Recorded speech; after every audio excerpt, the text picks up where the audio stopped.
Teman-teman yang dikasihi dan mengasihi Tuhan, saat ini kita akan membaca dan merenungkan kebenaran firman Tuhan. Namun sebelumnya saya mengajak kita semua untuk memohon kuasa Roh Kudus agar dapat menolong kita semua untuk memahami, mengerti, dan memberlakukan firman ini. Karena itu kita tunduk kepala dan kita berdoa. Saat ini Tuhan, bejadah hati kami telah siap sedia untuk diisi oleh kebenaran firman-Mu. Datanglah Engkau bersama dengan kami Tuhan, bentuklah kami sesuka-Mu, agar kami semua Tuhan boleh hidup seturut dengan kehendak-Mu. Biar kiranya Engkau yang akan memberikan kepada kami hati seperti seorang hamba yang mau setia dan taat kepada Tuhan. Berilah kami telinga seperti seorang murid yang mau mendengar, bahkan memberlakukan firman Tuhan. Dan biar kiranya juga Tuhan Engkau memberkati hamba-Mu yang akan membentangkan firman-Mu. Biar kiranya Roh Kudus-Mu menguasai hamba-Mu ini, dan apa yang hamba katakan semua berasal daripada Tuhan. Ini kami Tuhan yang siap sedia untuk mendengarkan firman-Mu di dalam nama Tuhan Yesus. Amin. Saat ini kita akan membaca Alkitab yang terdapat di dalam Yohanes pasal 20 ayat 11 sampai 18. Sekali lagi, Yohanes pasal 20 ayat 11 sampai dengan 18.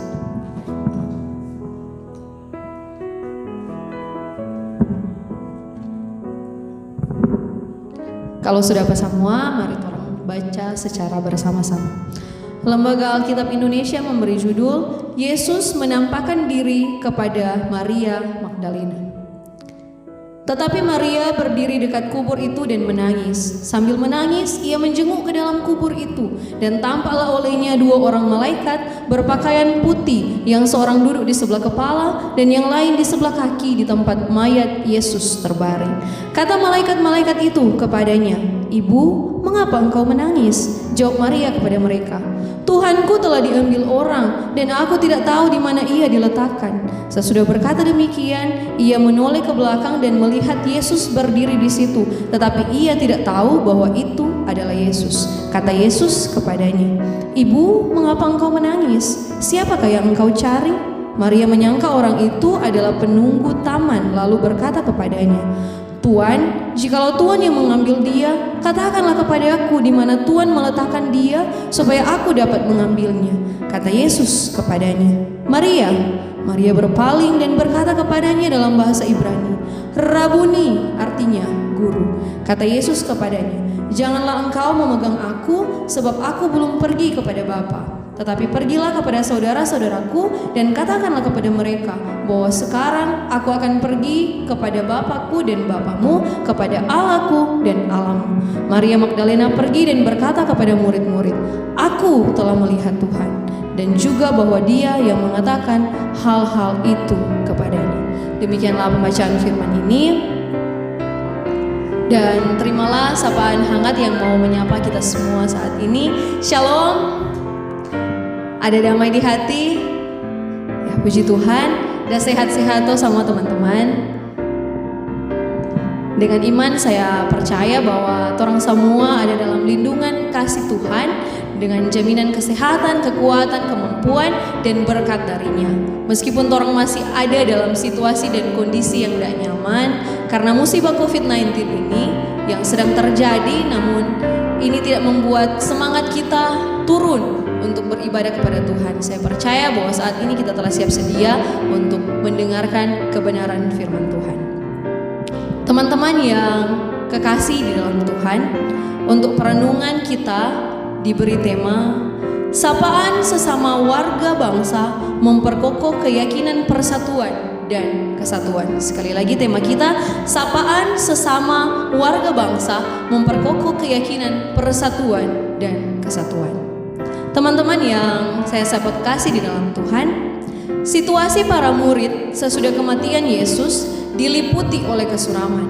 Barangkali mereka dirundung duka dan kecewa yang mendalam. Betapa tidak, masih jelas di ingatan mereka bahwa orang-orang yang menyanjung Yesus mengeluh-elukan Yesus dan menganggap Yesus adalah sang pembebas, sang Mesias. Tetapi sekarang ketika melihat Yesus mati, yang berarti Yesus diam dalam kekalahan, Bagi sebagian orang, hal itu menghancurkan bangunan iman dan pengharapan yang selama ini terbentuk dalam pikiran mereka ketika melihat dan mengikuti Yesus. Maria, salah seorang perempuan yang dekat dengan Yesus, juga mengalami hal yang sama. Dalam hati Maria berkecamuk. Apa yang ia rasakan?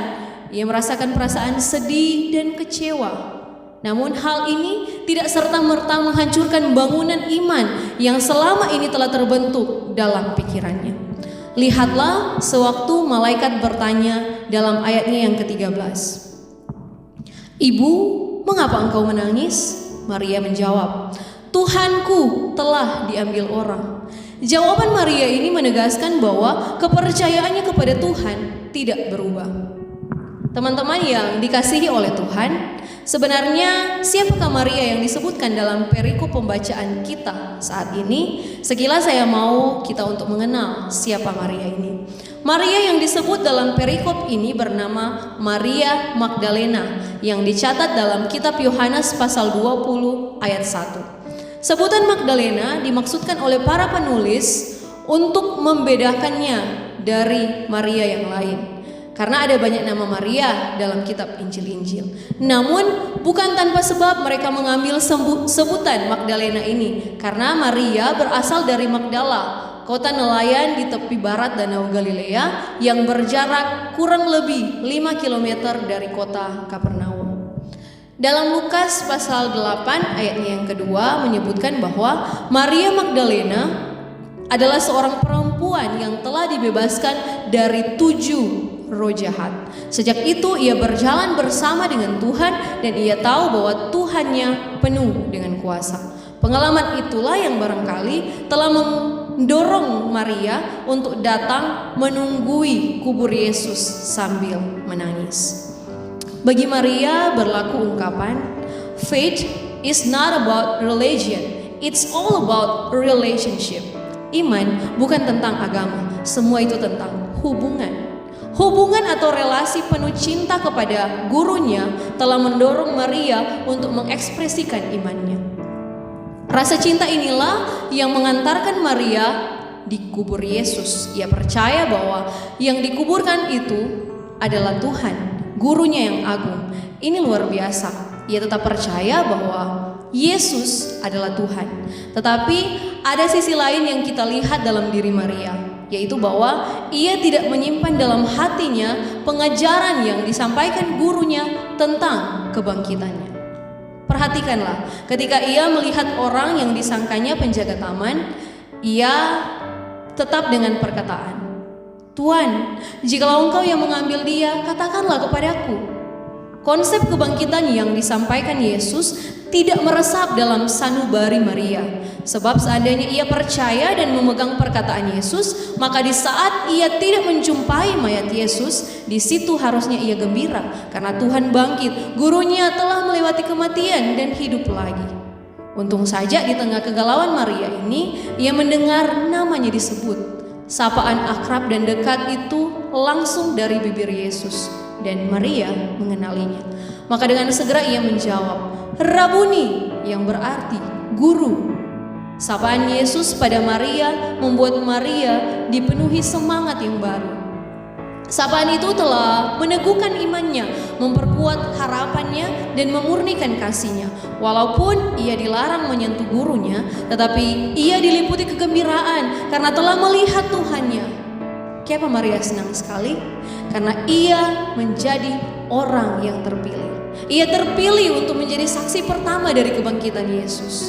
Seorang perempuan yang dikala itu menjadi sosok yang tidak diperhitungkan, tetapi dipilih dan dipakai Tuhan untuk menjadi saksi pertama dari kebangkitannya. Kegembiraan iman inilah yang kemudian memampukan Maria untuk menjadi saksi dan pewarta kebangkitan Yesus. "Aku telah melihat Tuhan," kata Maria. Barangkali kegembiraan Maria ini bisa dilukiskan dengan kutipan pemazmur dalam Mazmur pasal 30 ayatnya yang ke-12. "Aku yang meratap telah kau ubah menjadi orang yang menari-nari. Kain kabungku telah kau buka, pinggangku kau ikat dengan sukacita." Teman-teman yang mengasihi Tuhan, pembacaan kita saat ini mau mengingatkan kita bahwa sapaan itu perlu, basket itu perlu. Dan orang harus tahu bahwa rasa persaudaraan dengan saling menyapa tentunya dengan cara santun dan hormat. Nyandak perlu orang mau baku pegang tangan atau mau bawa polo, for mau bawa skate pak orang, tapi orang senyum saja so bisa diartikan sebagai sapaan. Mengutip dari situs idntimes.com, 5 alasan kuat kenapa menyapa orang lain sangat penting. Yang pertama, menyapa orang lain itu penting karena mendapat relasi baru dan menambah kehangatan di dalam hubungan yang sudah dibina dengan orang terdekat. Yang kedua, menyapa itu disegani orang sehingga jarang ada yang membenci. Yang ketiga, menciptakan suasana yang menyenangkan. Yang keempat, dianggap sebagai pribadi yang ramah oleh lingkungan sekitar. Dan yang kelima, mengasah tingkat kepekaan. Dari kelima alasan inilah, bila kita membahas secara detail, maka dapat disimpulkan bahwa ada efek psikologi yang dapat ditimbulkan dari sebuah sapaan. Maka kita bisa berharap bahwa sapaan sesama warga bangsa dapat memperkokoh keyakinan, persatuan, dan keutuhan. Karena itu saya mengajak saat ini, mari torang berikan senyum yang terbaik untuk Tuhan. Nah, senyuman inilah yang mesti torang tunjukkan kalau torang baku dapa dengan orang lain. Siapkah kita melakukannya dalam kehidupan kita? Saya berharap bahwa firman Tuhan kali ini setidaknya boleh membawa perubahan dalam sikap dan tindakan hidup kita di setiap hari. Satu juga mau berubah dari torang pesikap. Kalau torang masih nak jaga basket, firman Tuhan bilang basket itu perlu. Nah teman-teman, jangan karena ada udang di balik batu baru torang mau basket. Karena torang udah perlu, makanya torang basket.